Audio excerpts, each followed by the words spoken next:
Hey guys, it's Kendra.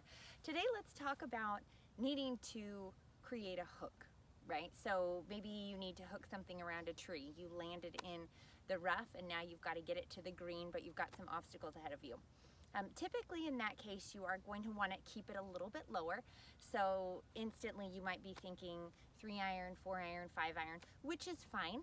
But do keep in mind that we're going to close the club face a little bit. And when you do that, you de-loft the club. So part of that means it's going to automatically go a little bit lower. And sometimes if you de-loft a lower lofted club, that makes it even harder to hit. For example, a 1-iron, right? Can be a little challenging. So here's a couple tips that should help you make the most of this opportunity. The green is at the end of a little bit of a dog leg left. So really the ideal shot is to hook it around this tree. Again, I do need to keep it low, so I'm going with a 6-iron because when I de-loft it, it's going to keep it more like a 5-iron. So that's my personal preference.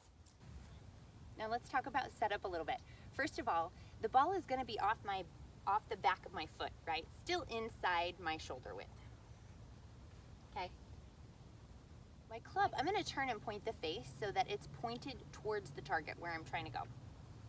Then I'm going to move my body so that I'm going through the opening of where I want. So essentially, if I were to start my shot here, start my swing here on this plane, it would go straight in that direction, and then ultimately the club face is going to turn the ball where I want it to go.